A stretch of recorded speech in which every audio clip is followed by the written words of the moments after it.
விஜய் அவங்ககிட்ட இருந்து ஒரு மிகப்பெரிய ஒரு மாற்றம் வரும்னு நினைக்கிறாங்க. யார் நினைக்கிறா? மக்கள். மக்கள்லாம் நினைக்கல, அவங்க ரசிகர்கள்லாம் நினைக்கிறாங்க.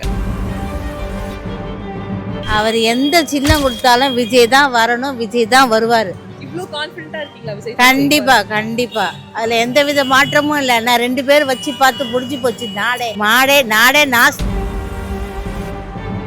பெருசா உடன்பாடு இல்லைங்க அவருக்கு. என்ன விசில் என்ன சிம்பிள் கொடுத்தாலுமே அவங்க ஃபேன்ஸ் அவருக்கு தான் ஓட்டு போட போறாங்க. அவங்க பிளைண்டா அவர் ஃபேஸ்க்காக தான் ஓட் போடுறாங்களே தவிர அவருக்கு எம்ஜிஆர் கூடலாம் கம்பேர் பண்றாங்க. எம்ஜிஆர்லாம் ஃபர்ஸ்ட் எம்எல்ஏ ஆகி அதுக்கப்புறம் எம்பி ஆகி அதுக்கப்புறம் தான் முதல்வர் சீட்ல உட்கார்ந்தாரு. எடுத்த உடனே முதல்வர் சீட்ல உட்கார்றது இல்லை, தற்பெருமை அதிகமாக பேசுகிற கட்சியாக நான் பார்க்குறேன். ஒரு தற்கூரிங்களையும் தற்கூரிமை கொண்ட ஒரு தலைவனையும் பார்க்குற அந்த கட்சி. முல்லை பெரியாரை பத்தி நீ பேசியிருக்கணும். நீ ஏன் பேசல? ஏன்னா அவனுக்கு படம் வரப்போகுது. கர்நாடகால கண்டிப்பா படம் ஓடாது. கேரளால செருப்பால அடிச்சு வெளியே அனுப்புவானுங்க.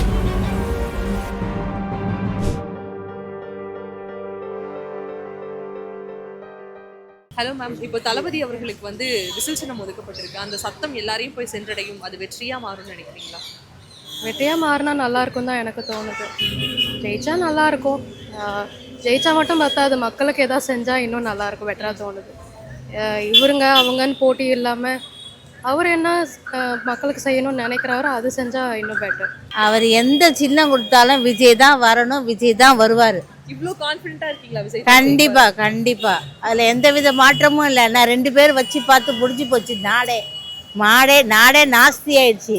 இவர்னால தான் முன்னுக்கு வரணும், நம்ம தமிழ்நாடே முன்னுக்கு வரணும் இவரால தான். சத்தம் வேணா சென்றடையும், அது தொல்லையாக தான் மாறும், மற்றபடி வராது. ஓகே, இப்போ எலெக்ஷன் வருது, எல்லாருமே விஜய் தான் வெற்றி, விஜய் வந்தா மாற்றம் அப்படின்னு சொல்றாங்க. எந்த அளவுக்கு இது உண்மைன்னு நினைக்கிறீங்க? யார் சொல்கிறான்னு நீங்கள் நினைக்கிறீங்க? அவருடைய ரசிகர்கள் ரசிகர்கள் சொல்லுவாங்க. ஏன்னா அவருடைய ஆதரவாளர் அவங்க தானே சொல்லுவாங்க. அது எப்பயுமே நடக்கிறது தான். ஏன் சார் விஜய் அவர்கள் வரமாட்டாருங்கிறது இப்படிப்பட்ட ஒரு விஷயம்? இல்லைம்மா, இங்கே இப்போ தான் அரசியலுக்கு வந்திருக்காரு. கட்சி ஆரம்பித்து ரெண்டு வருஷம் ஆகுது. 2 வருஷத்தில் அவர் அறிவிப்பு என்ன போட்டார்? ஆட்சியிலும் பங்கு, அதிகாரத்திலும் பங்கு. எந்த கட்சியும் ஏன் அவரை நோக்கி போகலன்னு நீங்கள் நினைக்கிறீங்க? தலைமைத்துவத்தை அவரே பிடிச்சிட்டு. தலைமைத்துவம் கிடையாது, உண்மையிலே அந்த கட்சிக்கு கிடையாது. ஒரு தலைவன் ஒரு லெட்டர் பேரில் குழந்தைய கூப்பிட்டு வராதுன்னா அவன் கூப்பிட்டு வருவான். அவரே சொல்கிறார், இந்த இடத்துக்கு வராதிங்க கர்ப்பிணி பெண்கள். ஆனால் கர்ப்பிணி பெண்கள் அங்கே வந்து நிற்கிறாங்க. ஒரு தலைவன் சத்தத்துக்கு இங்கே செவியில்லை. அப்புறம் அந்த ஒரு கட்சியாக நீங்கள் எப்படி பார்க்குறீங்க? ஒரு தலைவன் ஒரு வார்த்தை சொன்னால் அந்த கட்சியை சார்ந்தவர்கள் அதை பின்பற்றணும். அவர் சொல்ல கீழே இறங்குன்னு கத்திட்டு இருப்பான். இதான் தலைவனா? அதான் தலைவனுக்கு உண்டான மரியாதையா? ஆனால் அந்த போல்ட்னஸ் இல்லை, ஒரு அதிகாரம் இல்லை.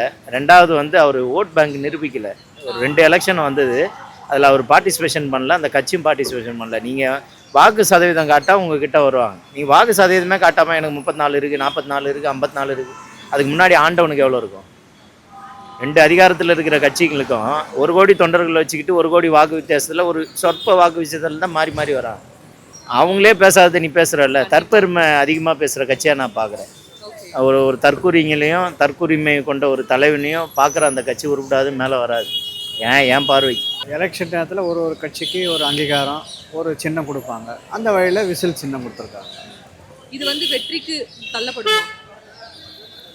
விஜய் அவர்கள் வெற்றி பெறுவார்னு நினைக்கிறீங்களா? இல்லை, யோசனை பண்ண வேண்டிய விஷயம். இது கொஞ்சம் கேள்விக்குறி தான் இது. கேள்விக்குறி. ஆமாம், ஏன்னா தமிழ்நாட்டை பொறுத்தளவு இங்கே பெரிய ஜாம்பவான் கட்சியெல்லாம் இருக்குது. அதாவது தமிழ் மக்களுக்காக, இனத்துக்காக போராடின கட்சியெல்லாம் இன்றைக்கி பெரிய கட்சி ஆளுங்கட்சியாக இருக்குது. அதனால் அதெல்லாம் எதிர்த்து வரணுன்றது சிரமந்தான், யாராக இருந்தாலும் சிரமந்தான். பட் இப்போ கலைன்றது டஃப்பாக இருக்கும். பட்டு திமுகவை எதிர்த்து அரசியல் பண்ணுறதுன்றது சிரமந்தான். ஏன்னா இன்றைக்கி குறிப்பிட்டு சொல்லும்படி என்ன விஷயம்னா, பெண்களுக்கான தேவையான அடிப்படை விஷயங்களை நிறைய வந்து இந்த அரசு செஞ்சுருக்கு. ஏன்னா மெஜாரிட்டி ஆஃப் தி ஓட்டர்ஸ் பார்த்திங்கன்னா நீங்கள் பெண்கள் தான். அவங்க முடிவு எடுக்கிறதானே தவிர அது வந்து திமுகவுக்கு சாதகமாக இருக்குது. பெருசா உடன்பாடு இல்லைங்க அவருக்கு. என்ன விசில் என்ன சிம்பிள் கொடுத்தாலுமே அவங்க ஃபேன்ஸ் அவருக்கு தான் ஓட்டு போட போறாங்க. அவங்க பிளைண்டா அவர் ஃபேஸ்க்காக தான் ஓட் போடுறாங்களே தவிர அவருக்கு கீழே என்ன நடக்குது, அவங்க என்ன பாலிடிக்ஸ் பேசுறாங்க. புஷி ஆனந்த் காங்கிரஸ்காரன், ஆதவ அர்ஜுனா பிஜேபிக்காரன், அதை வச்சுட்டு நாங்கள் புதுசாக அரசியல் பண்ணுறோன்ட்டு பேசுகிறாங்க. அதுக்கும் இவங்க எல்லாம் பின்னாடி போகிறாங்க. ஸோ எம்ஜிஆர் கூடலாம் கம்பேர் பண்ணுறாங்க. எம்ஜிஆர்லாம் ஃபஸ்ட்டு எம்எல்ஏ ஆகி அதுக்கப்புறம் எம்பி ஆகி அதுக்கப்புறம் தான் முதல்வர் சீட்டில் உட்காந்தார். எடுத்த உடனே முதல்வர் சீட்டில் உட்கார்றதுலாம் ரொம்ப கஷ்டம். ஸோ ஒரு புது பாலிட்டிக் குரூப் வர்றது வந்து யாருமே வேண்டான்னு சொல்ல போகிறதில்ல. ஒரு ஒரு ப்ராப்பர் ஒரு ஐடியாலஜியோட இது சொன்னாலும் என்ன ஐடியாலஜி பிரின்சிபல் இதை வச்சு எவ்வளோ நாள் ஓட்ட போகிறீங்கன்றாங்க. தமிழ்நாடு ஃபார்ம் ஆனதே பேசிக் ஐடியாலஜியில் தான். திராவிடர் கழகத்துலேருந்து தனியாக வந்து திராவிட முன்னேற்ற கழகம் ஃபார்ம் பண்ணி இவ்வளோ நாள் மற்ற ஊர்லாம் போய் பார்த்தா தான் தெரியும் அவங்க எவ்வளோ படிப்பறிவு இல்லாமல் பட்டறிவு இல்லாமல் இருக்காங்கன்னு சொல்லிட்டு. தமிழ்நாட்டில் எவ்வளோ படிப்பறிவோட பட்டறிவோட இருக்கும். இதை ஒரு முடிவு எடுக்கக்கூடிய தகுதி உனக்கு இருக்குது, சுயநிலை இருக்குது, ரேஷ்னல் திங்கிங் இருக்குன்ற காரணமே வந்து திராவிடத்தோட பேஸ் தான். அதெல்லாம் மீறி அது எல்லாத்தையும் அப்போஸ் பண்ணி பேசுகிறாங்க. அது ஒரு நீ படித்ததுக்கான காரணமே இவங்கன்றப்ப அதெல்லாம் மறந்து ஒரு புது தலைவரை பிளைண்டாக ஃபாலோ பண்ணுறாங்க. So you have to have, நீ எய்தர் ரைட்டா லெஃப்டான்றது டிசைட் பண்ணி நடுநிலையாக இருக்க முடியாது தமிழ்நாட்டில். நீ எய்தர் ரைட் ஆர் லெஃப்ட் நீ முடிவு பண்ண. நீ எல்லாத்துக்கும் அகைன்ஸ்டாக இருக்க போகிற. நீ காஸ்ட்டுக்கு அகைன்ஸ்ட்னா நீ கவினுக்கு வாய்ஸ் கொடுத்துருக்கணும்.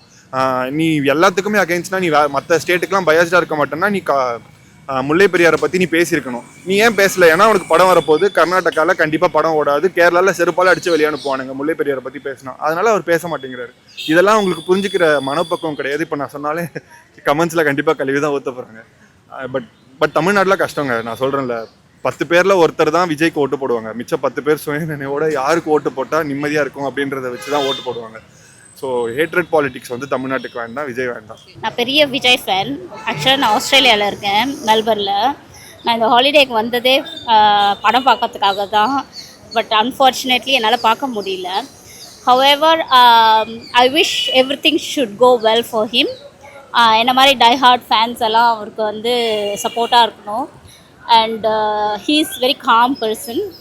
அந்த காம்னஸ் வந்து கன்ஃபார்மாக வந்து will give him a huge success, not only in the films, also in the new career which he's chosen. So கண்டிப்பா விசில் சத்தம் உலகம் முழு தமிழ்நாடுல மட்டும் இல்லாமல் வேர்ல்டு வைடு எல்லாருமே அவங்களுக்கு சப்போர்ட் பண்ணுவாங்க. சென்றடையும். அவர் மாஸ் ஹீரோ தானே. அவர் ஒரு தடவை விசில் போட்டாருன்னா எல்லாருக்கும் போய் ரீச் ஆயிரும். ஆனால் யாருக்கூடயும் கூட்டணி அந்த மாதிரி எதுவுமே வச்சுக்கல. முதல் முறையெல்லாம் முதலமைச்சர் ஆக முடியாது. ஓகே. ஏன்னா ஓட்டு ஆல்ரெடி பேங்க் ஏடிஎம்கே டிஎம்கே வந்து ஒரு பேசிக் இருக்கும், அவங்களுக்கு கோர் வரையும் இருக்குது. இவருமா வந்து ஏதாவது ஒரு டிஸ்டர்ப் தான் பண்ண முடியுமே தவிர தடவைலாம் ஆட்சியெலாம் அமைக்கிறது தான் சாத்தியமே கிடையாது. ஆனால் விஜய் அவங்ககிட்ட இருந்து ஒரு மிகப்பெரிய ஒரு மாற்றம் வரும்னு நினைக்கிறாங்க. யார் நினைக்கிறா? மக்கள்லாம் நினைக்கல, அவங்க ரசிகர்கள்லாம் நினைக்கிறாங்க. அதாவது ஓட்டு எல்லாம் பிரிஞ்சு தானே இருக்குது. இப்போ 50 வருஷமாக கட்சி இருக்குல்ல, டிஎம்கே ஒரு செட்டு இருக்கும், ஏடிஎம்கே ஒரு செட்டு, அவங்க பேஸ் அப்படியே தான் இருக்கும். அது இன்னும் அழிஞ்சு போகல. இல்லை, அது அழியாமல் கோடிக்கணக்கான தொண்டர்கள் அவங்களுக்கு இருக்கும்போது எப்படி நீங்கள் உங்கள் ரசிகர் வர்றதுனால ஒரு 10 ஒரு 15% வந்து உங்களுக்கு ஒரு வாய்ப்பு இருக்கலாம். ஆனால் ஒரு ஷேக் மாதிரி போடலாம், அவ்வளோதானே தவிர நீங்கள் தனியாலாம் ஒன்றும் பண்ணிட முடியாது. சத்தம் கேட்கும். ஆனால் அது வந்து ஆட்சியெல்லாம் பிடிக்கவே முடியாது. கன்ஃபார்மாக நான் இல்லை, உங்களுக்கே தெரியும். இப்போ ஓட்டுன்னு ஒன்று இருக்குல்ல, ஓட்டு ஐடியே ஆல்ரெடி ஒவ்வொரு கட்சிக்கு இருக்கும்.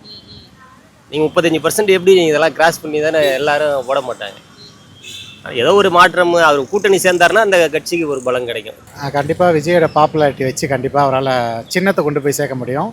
பட் இருந்தாலும் வந்து ஏடிஎம்கே டிஎம்கே வந்து கூட்டணி வலுவாக இருக்கிறதுனால தனியாக நின்று விஜயால் வந்து மேக்ஸிமம் ஒரு 6-8% ஓட்டு வரைக்கும் தான் ஜெயிக்க முடியும். அதிகமாக மேக்ஸிமம் விஜய் ஃபேன்ஸ் நிறைய பேருக்கு ஓட்டர் ஐடியே இன்னும் வரல, பாதி பேருக்கு. ஸோ அதனால் கொஞ்சம் இதுவாக இருக்குது. கூட்டணி இல்லாமல் ஜெயிக்க முடியும்? கண்டிப்பாக கூட்டணி இல்லாமல் ஜெயிக்க முடியாது. ஏன்னா மற்ற ஆப்போசிட் ஆள்லாம் கூட்டணியோட தான் இருக்காங்க. இப்போ டிஎம்கேனா வந்து விடுதலை சிறுத்தை, காங்கிரஸ், கம்யூனிஸ்ட், மார்க்சிஸ்ட், இந்திய கம்யூனிஸ்ட்டு இருக்காங்க. அதேமாதிரி ஏடிஎம்கேல வந்து இப்போ பிஜேபி, அதேமாதிரி வாசனை, டிடிவி தினகரன் இவங்க எல்லாமே இருக்காங்க. பாமகவில் அன்புமணி கேங்கு உள்ள போயிருக்கு. ஸோ அதனால் வந்து கூட்டணி இல்லாமல் ஜெயிக்க முடியாது. ஏன்னா இதில் வந்து காஸ்ட் கன்சாலிடேஷன் ஓட்டு இருக்குது, மதம் எல்லாமே ஓட்டு இருக்குது, காசு வேறு இருக்குது. விஜய் வந்து ஒரு சில இடத்துல காசு கொடுப்பாங்க. மேக்ஸிமம் சினிமா பாப்புலாரிட்டி வச்சு 6-8% ஓட்டு தான் வரும், லைக் விஜயகாந்த் மாதிரி.